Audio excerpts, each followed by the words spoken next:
Dear student, welcome back. आज के lecture में हम डिस्कस करेंगे determination of formation constant by spectrophotometric method. इसलिए पिछले लेक्चर में हमने डिस्कस किया था determination of formation constant with the help of pH metry और पोटेंशियोमेट्री।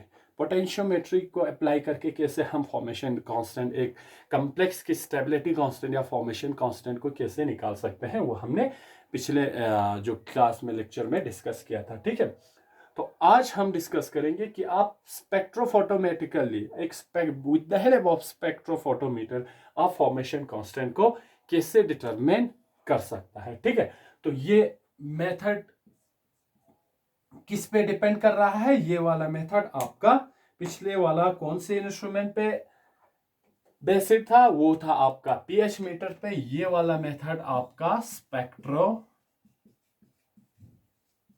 फोटो मीटर पे। कौन से इंस्ट्रूमेंट पे बेस्ड है? ये spectrophotometer. With the help of A spectrophotometer आप एक कॉम्प्लेक्स की फॉर्मेशन कांस्टेंट निकाल सकते हैं। पिछले जो लेक्चर में हमने पीएच मीटर की जब बात किया था, कौन सा इंस्ट्रूमेंट यूज हो रहा था? PH meter. यहाँ पे with the help of spectrophotometer आप एक कॉम्प्लेक्स की फॉर्मेशन कांस्टेंट निकाल सकते हैं। तो यहाँ पे प्रिंसिपल क्या अप्लाई होता है? कौन सा प्रिंसिपल अप्लाई होता है? यहां पे प्रिंसिपल अप्लाई होगा कि मेटल, आपका मेटल आयन है and complex absorb light differently. एक मेटल आयन है और वो मेटल आयन कॉम्प्लेक्स फॉर्म करता है। तो इन दोनों की जो एब्जॉर्प्शन बिहेवियर है, लाइट को कैसे एब्जॉर्ब करता है, वो डिफरेंट होता है। मेटल आयन अलग से लाइट को एब्जॉर्ब करता है और कॉम्प्लेक्स अलग एब्जॉर्ब करता है जब मेटल कॉम्प्लेक्स में चेंज हो जाता है, जब मेटल कॉम्प्लेक्स फॉर्म करता है। तो इसका प्रिंसिपल है कि यहाँ पे हमें क्या करना होगा? पहले मेटल आयन की एब्जॉर्प्शन बिहेवियर देखना होगा कि मेटल आयन कैसे एब्जॉर्ब करता है with the help of spectrophotometer. Next, जब उसी मेटल आयन का जब कॉम्प्लेक्स फॉर्म होता है, यहाँ पे Ml मेटल और लिगेंड कॉम्प्लेक्स बनाएंगे, लेकिन क्या है, मेटल सेम है। पहले मेटल आयन का एब्जॉर्प्शन बिहेवियर हमें नोट करना होगा with the help of spectrophotometer metal ion की सॉल्यूशन का। नेक्स्ट हमें क्या करना है? जब वो मेटल आयन लिगेंड के साथ कंबाइन होता है तो कॉम्प्लेक्स फॉर्म होता है। ये जब कॉम्प्लेक्सेशन करता है, कॉम्प्लेक्स फॉर्म करता है, तब उसका हमें एब्जॉर्प्शन बिहेवियर देखना है और देखना है कैसे लाइट को वो डिफरेंटली एब्जॉर्ब करता है उसी मेटल आयन से। तो इसका प्रिंसिपल जो है बेसिक है कि मेटल आयन जब कॉम्प्लेक्स फॉर्म करता है तो वो लाइट को डिफरेंटली एब्जॉर्ब करता है। ठीक है, डिफरेंट वे से एब्जॉर्ब करता है। तो उस प्रिंसिपल को लेके हम स्पेक्ट्रोफोटोमेट्रिक मेथड से हम फॉर्मेशन कांस्टेंट को कैलकुलेट कर सकता है। ठीक है, तो प्रिंसिपल क्या है? Most of the complex absorb light differently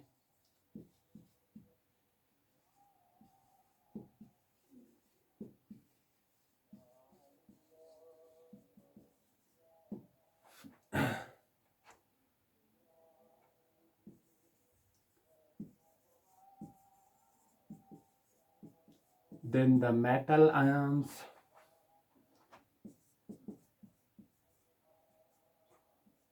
from which they are formed। तो प्रिंसिपल किसके बेस पे है? Most of the complexes absorb light differently than the metal ion from which they are formed। जब metal ion complex form करते हैं तो वो complex metal ion से डिफरेंटली आपकी लाइट को क्या करता है? एब्जॉर्ब करता है। जब स्पेक्ट्रोफोटोमीटर की बात आता है, एब्जॉर्प्शन की बात आते हैं, तो आपका वेल नोन जो लॉ है बियर लैम्बर्ट लॉ, जो कि आपने पढ़ा होगा स्पेक्ट्रोफोटोमेट्री में, ठीक है, जो कि एब्जॉर्प्शन को आपकी कंसंट्रेशन के साथ क्या करता है, रिलेट करता है कि आपकी कंसंट्रेशन ऑफ द सॉल्यूशन और एब्जॉर्बेंस में क्या रिलेशन है, वो आपका बियर लैम्बर्ट लॉ क्या करता है, आपको डिफाइन करता है, ठीक है। तो यही absorption behaviour, the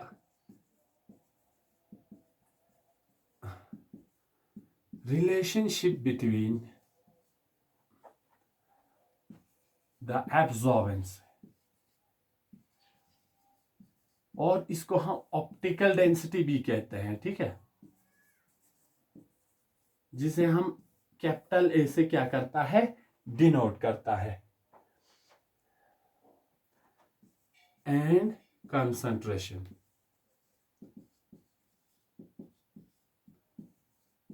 eight a particular wavelength, एक ही वेवलेंथ पे,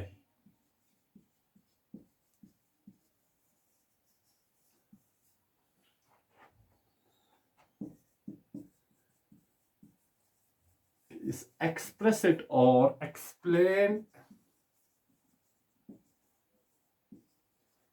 by Beer's लॉ, जिसको हम बियर्स लैम्बर्ट लॉ भी कहते हैं, विच इज गिवन इज, जो कि क्या है, देखिए, द रिलेशनशिप बिटवीन एब्जॉर्बेंस, जब आप किसी सॉल्यूशन का एब्जॉर्बेंस मेजर करेंगे with the help of A spectrophotometer, और उस सॉल्यूशन की कंसंट्रेशन में एब्जॉर्बेंस कंसंट्रेशन के साथ कैसे चेंज होता है, इस रिलेशन को एक्सप्रेस करता है एक पर्टिकुलर वेवलेंथ पे आपका Beer's law, Beer Lambert law, जो कि कहता है कि आपका एब्जॉर्प्शन इज इक्वल टू या directly proportional to epsilon L and C, A is equal to epsilon E L C. आपका एब्जॉर्प्शन डायरेक्टली प्रोपोर्शनल है लेंथ पे, किसका, एब्जॉर्प्शन सेल के, और कंसंट्रेशन ऑफ द सॉल्यूशन पे। ए यहां क्या है, आप ए यहां पे है आपका एब्जॉर्बेंस, और इसको हम ऑप्टिकल डेंसिटी बी कहते हैं। ए इस इक्वेशन में क्या है, ये आपका क्या है, बियर लैम्बर्ट इक्वेशन है। ए क्या है, एब्जॉर्बेंस और ऑप्टिकल डेंसिटी, आपकी सॉल्यूशन कितना एब्जॉर्ब करता है, किस बिहेवियर, कौन सा बिहेवियर एब्जॉर्प्शन शो करता है, या एब्जॉर्बेंस कितना है, वो है आपका एब्जॉर्बेंस आपकी सॉल्यूशन का। ई क्या है यहां पे, एप्सिलॉन मोलर एक्सटेंशन कोएफिशिएंट है। एल क्या है, length of the absorption cell. आपकी स्पेक्ट्रोफोटोमीटर में जो क्विड यूज होता है, जिसका लेंथ है, जिसमें आप सॉल्यूशन डाल के स्पेक्ट्रोफोटोमीटर में डालते हैं, उसका क्या है, लेंथ है। यूजुअली ये आपको 1 सेंटीमीटर ही होते हैं। कितना होता है, 1 सेंटीमीटर ही होता है। और सी क्या है, सी आपका है कंसंट्रेशन ऑफ सॉल्यूशन। आपकी सॉल्यूशन का कंसंट्रेशन कितना है, concentration of solution moles per litre, M per L, moles per litre, ठीक है। तो ये absorption, relationship between absorption and the concentration of the solution is usually expressed with the help of Beer-Lambert's law, which is expressed as EA is equal to epsilon into L into C, where A is absorbance or optical density, epsilon is molar extension coefficient, L is the length of the length of the absorption cell, and C is the concentration of the solution. फिर यहां क्या होगा, आपके पास एक complex का क्या है, या मेटल आयन का सॉल्यूशन है, या मेटल आयन जब कॉम्प्लेक्स फॉर्म करता है तो कॉम्प्लेक्स का सॉल्यूशन है। तो क्या करेंगे हम, with the help of A spectrophotometer, एक पर्टिकुलर वेवलेंथ पे, या जो उसका लैम्डा मैक्स होगा, उस पे उस सॉल्यूशन का और मेटल आयन का एब्जॉर्प्शन लेंगे, ठीक है। तो एब्जॉर्प्शन लेंगे और आपका कंसंट्रेशन अननोन है, और मोलर एक्सटेंशन कोफिशिएंट आपको पता है, लेंथ ऑफ द सेल जो कि यूजुअली 1 सेंटीमीटर होता है वो आपको पता है। तो आप सिंपली यहां से कंसंट्रेशन आप कैलकुलेट कर सकते हैं। क्या कैलकुलेट कर सकते हैं आप? कंसंट्रेशन आप कैलकुलेट कर सकते हैं उस सॉल्यूशन का। ठीक है, तो स्पेक्ट्रोफोटोमेट्रिक मेथड किसके लिए यूज होता है? यूजुअली ये यूज होता है कि आपका अननोन कंसंट्रेशन निकालने के लिए। एब्जॉर्प्शन से आपको एक सॉल्यूशन देगा। ठीक है, जब आप प्रैक्टिकल करते हैं तो आपको एक अननोन सॉल्यूशन देते हैं एग्जाम में, कहते हैं कि इसका कंसंट्रेशन निकालो थ्रू स्पेक्ट्रोफोटोमेट्रिक मेथड। तो आप सिंपली क्या यूज करते हैं? बियर लैम्बर्ट लॉ यूज करते हैं, उसका एब्जॉर्प्शन निकालते हैं, मोलर एक्सटेंशन कोफिशिएंट और एल का वैल्यू आपको पता होता है, तो वहां से एब्जॉर्प्शन से आप कंसंट्रेशन निकाल सकते हैं। ठीक है, तो हम यहां पे कौन सा मेथड यूज करेंगे? If we measure the absorbance A, अगर आप एक अननोन सॉल्यूशन का एब्जॉर्प्शन मेजर करेंगे किसके through? With a spectrophotometer.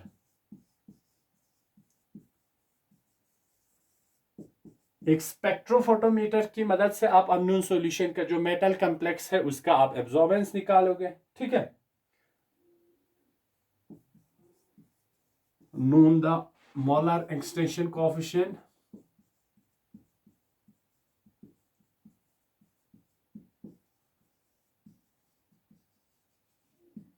Epsilon का मोलर एक्सटेंशन कोएफिशिएंट का वैल्यू निकालेंगे किस पे?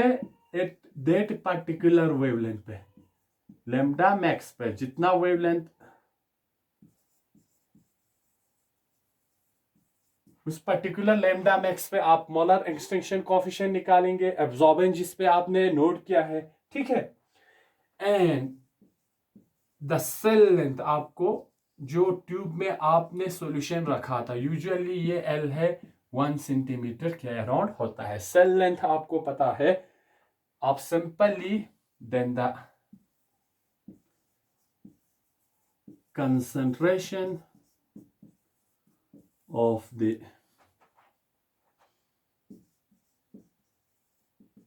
solutions can be calculated from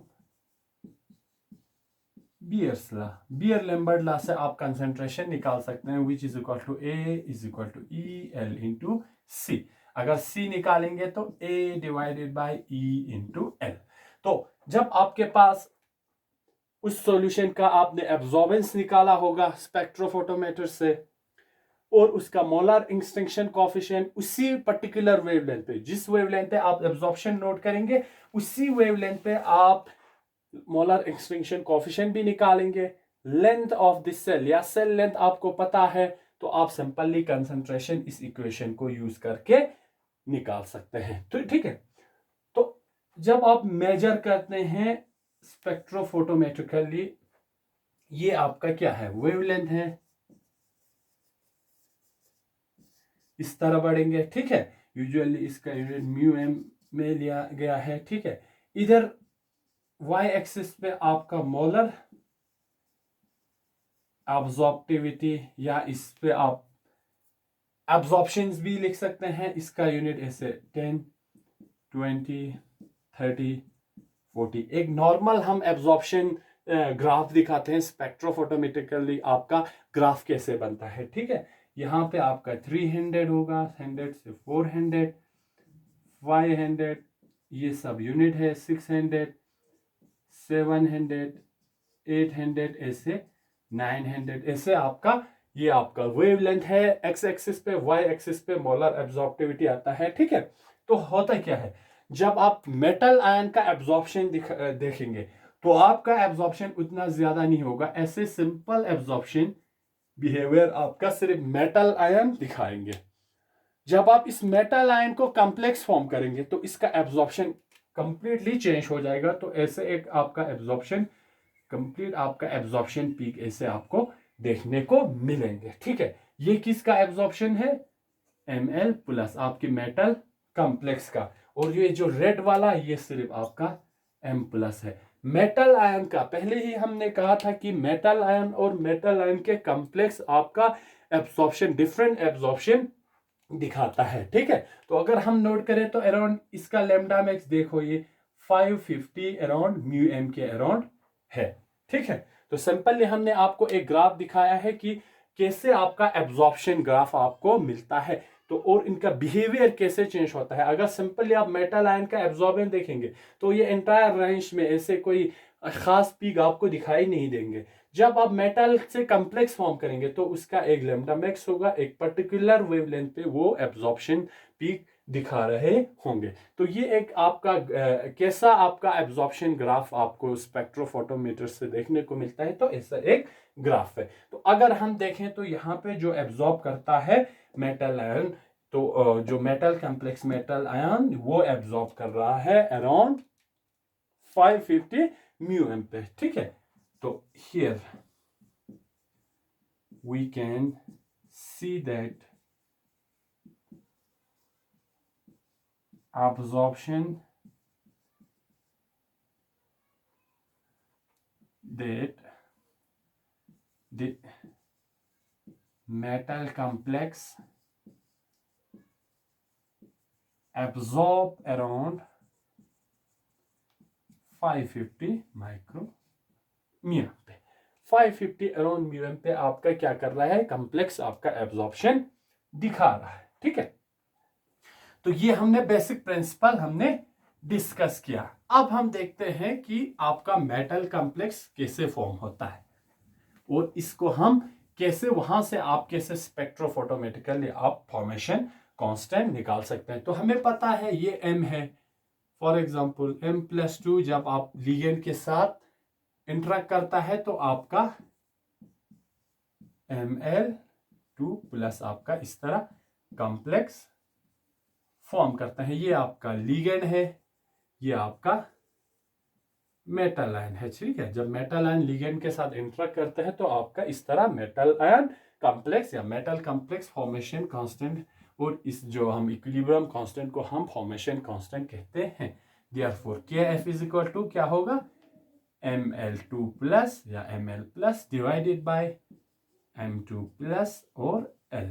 ये आपका इक्वेशन है फॉर्मेशन कांस्टेंट के लिए। ये वाला इक्वेशन आपको जो हमने पिछले जो पीएच मेट्री वाले मेथड में भी आपको ऐसा एक इक्वेशन आया था फॉर्मेशन कांस्टेंट के लिए। अब यहाँ पे आपको Ml2 का वैल्यू चाहिए, M का वैल्यू चाहिए, L का वैल्यू चाहिए, ठीक है। यहाँ Ml2 का वैल्यू आप स्पेक्ट्रोफोटोमेट्रिकली निकाल सकते हैं। तो मेटल और लिगेंड का आपको पता है, आप सिंपली इस इक्वेशन में पुट करके आप फॉर्मेशन कांस्टेंट निकाल सकते हैं, ठीक है। तो इसके लिए आप तो ये इसका नून कंसंट्रेशन ऑफ मेटल आयन चाहिए और लिगेंड का चाहिए। अब ये दोनों जब इक्विलिब्रेट होता है तो आपका कॉम्प्लेक्स फॉर्म होता है। कॉम्प्लेक्स फॉर्म जब आप इस मेटल का, जैसे कि हमने यहाँ पे दिखाया है, जब एब्जॉर्प्शन दिखाएंगे तो यहाँ पे अराउंड 550 म्यूएम पे आपका क्या कर रहा है, आपका एब्जॉर्प्शन दिखा रहा है। तो कैसे कैलकुलेट करें, ठीक है। तो हम ऐसे कर सकते हैं, in order to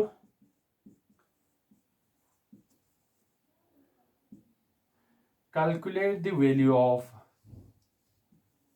formation constant, आपको ओवरऑल निकालना क्या है, फॉर्मेशन कांस्टेंट निकालना है।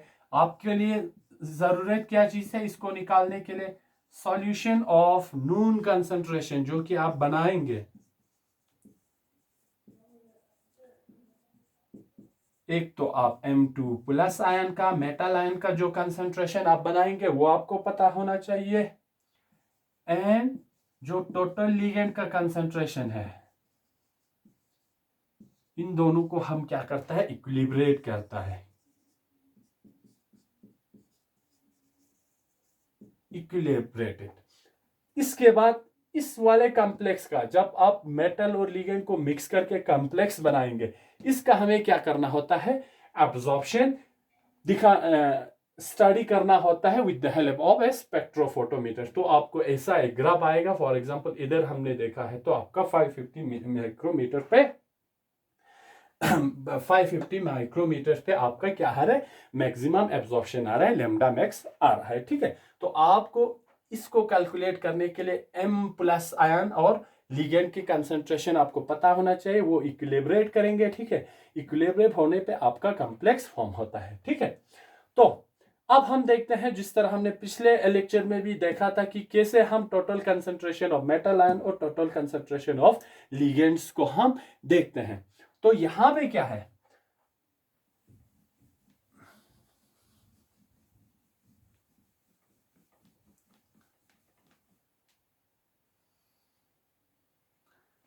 हम ऐसे लिख सकते हैं, let the total concentration of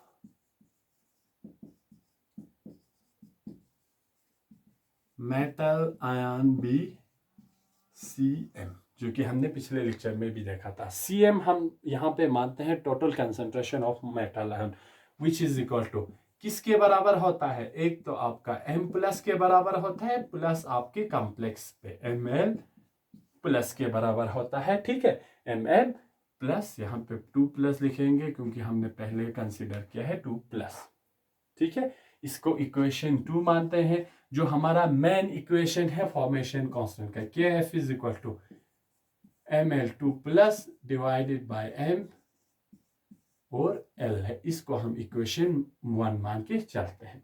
तो जब आप total concentration of metal ion को CM मानते हैं, तो CM is equal to concentration of the metal ion plus concentration of metal ligand आपकी सॉल्यूशन में होगा।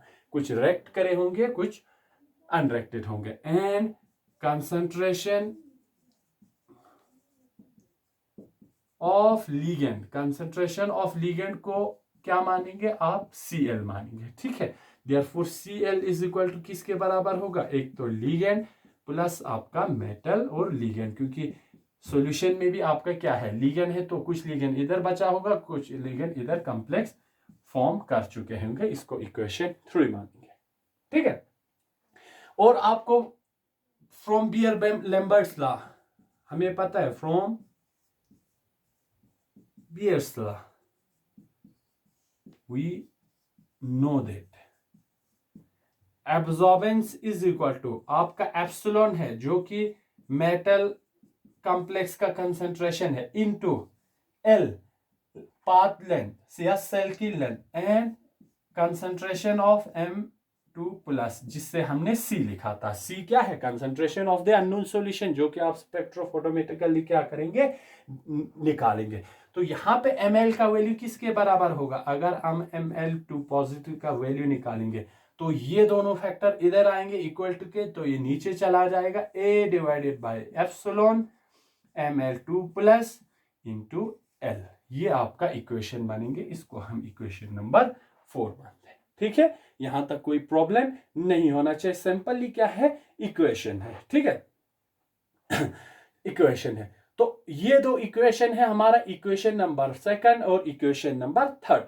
यहां से हम मेटल आयन का वैल्यू निकाल सकते हैं, ठीक है। मेटल आयन का वैल्यू निकाल सकते हैं, M2 plus is equal to CM minus Ml2 plus. यहां से आप क्या मेटल आयन का वैल्यू निकालेंगे, तो हम इधर लिख सकते हैं, इसको अब हमारा यहाँ पे जरूरत नहीं है, तो हम इसको डिलीट करते हैं। तो हम यहाँ पे लिख सकते हैं, फ्रॉम इक्वेशन 2, इक्वेशन 2 क्या है आपका, CM is equal to M2 plus, और आपका क्या है, प्लस Ml2 प्लस, ठीक है। यहाँ पे भी M2 प्लस है, ठीक। तो यहां से हम M2 प्लस का वैल्यू निकालेंगे, ठीक है। M2 प्लस का वैल्यू निकालेंगे, ये आपका M2 plus is equal to CM minus, ये इक्वल टू के इधर आएंगे, तो आपका Ml2 प्लस, ठीक है। सिंपली हमने इस इक्वेशन को क्या किया, फ्रॉम इक्वेशन 2 एंड रीअरेंजिंग, हम इसको इक्वेशन को रीअरेंज करते हैं। सिंपली क्या किया, M2 प्लस का हमने वैल्यू निकाला, तो CM, ये Ml2 प्लस इस साइड आ गया, तो माइनस में चला गया, ठीक है। अब आपका M2 प्लस का वैल्यू आपको पता है, यहां पे from equation 4 put the value of Ml2 plus from equation 4 से, 4 टू इक्वेशन 4 तक आ गया, हम इसको इक्वेशन 5 मानते हैं, टू इक्वेशन 5। ठीक है। M2 प्लस का हमें क्या करना है, कंसंट्रेशन निकालना है, which is equal to Cm minus ml क्या क्या वैल्यू है, A divided by epsilon which is Ml2 plus into L। ये वाला इक्वेशन आपको बन गया, इसको हम मानते हैं इक्वेशन 6। ठीक है, कुछ नहीं किया, M2 प्लस इस इक्वेशन में ml का इक्वेशन नंबर 4 से हमने वैल्यू फिक्स कर दिया, इसमें वैल्यू पुट अप किया। ठीक है, वैल्यू हमने इसमें पुट अप किया। ठीक है, M2 प्लस का वैल्यू आपको आ गया, यहाँ पे ML2 प्लस का वैल्यू भी आपको आ चुका है, सिर्फ अब बचता क्या है आपका L का वैल्यू। L का वैल्यू कहां से निकालेंगे, आपको इक्वेशन नंबर 3 से। ठीक है, जिस तरह हमने M2 प्लस का इक्वेशन नंबर 2 से निकाला था, इस तरह हम इक्वेशन नंबर 3 से निकालेंगे। देखो, फ्रॉम इक्वेशन 3 एंड रीअरेंजिंग, इसको हम रीअरेंज करते हैं। इक्वेशन 3 क्या है, concentration of ligand is equal to concentration of L total concentration and Ml2 plus. अब जिस तरह हमने यहाँ पे M का वैल्यू, यहाँ पे L का वैल्यू, L का वैल्यू क्या होगा, L is equal to Cl minus Ml2 plus. ठीक है, L is equal to Cm, इसको हम रब करते हैं। अब इसको हमारा जितना काम था वो हो चुका है। अब क्या है, L is equal to Ml का वैल्यू हमें पता है, L is equal to Cl minus M का वैल्यू क्या है, A divided by epsilon Ml2 plus into L। इसको हम इक्वेशन 7 मानते हैं। ठीक है, Ml2 प्लस का एब्जॉर्बेंस निकालेंगे स्पेक्ट्रोफोटोमीटर से, ये आपको पता है, ये आपको पता है, वैल्यू आ गया।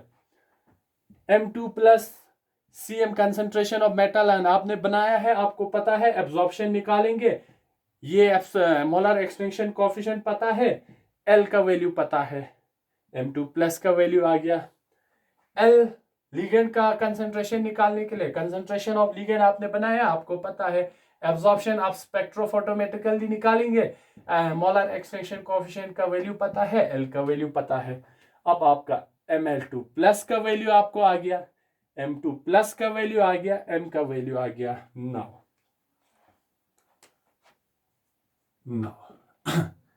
by putting the value of Ml2 plus M2 plus and L from equation Ml2 किससे, 4 से, कॉमा इक्वेशन M2 आपका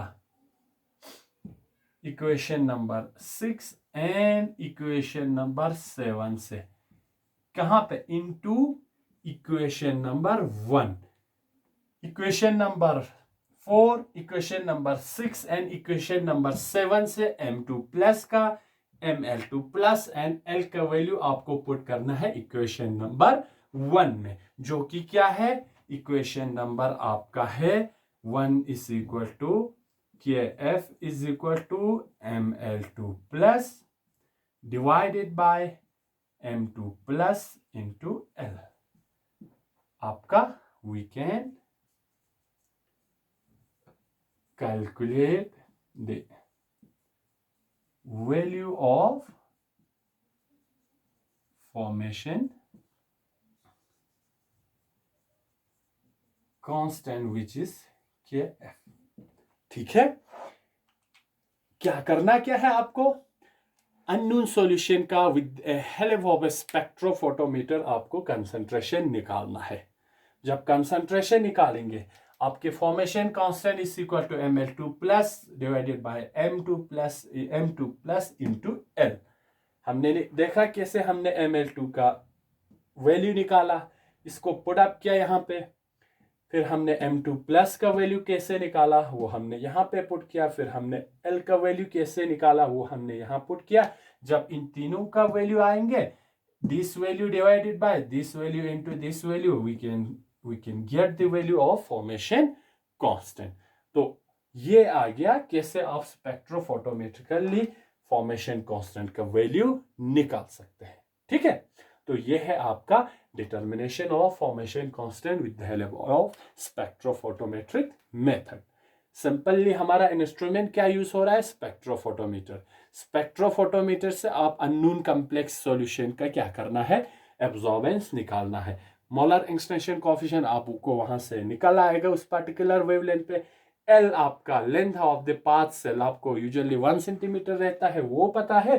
फिर वहां से आपको जिस तरह हमने कैलकुलेट किया है, सिंपली एब्जॉर्बेंस और कंसंट्रेशन ऑफ मेटल आयन और लिगेंड चाहिए, मोलर एक्सटेंशन कोफिशिएंट और पाथ लेंथ का, सेल का पाथ लेंथ चाहिए। वहां से फिर आप क्या कर सकते हैं, formation constant of a complex आप निकाल सकते हैं। ठीक है, तो विद दिस आपका determination of formation constant with both pH and spectrophotometric method आपका यहाँ पे फिनिश होता है।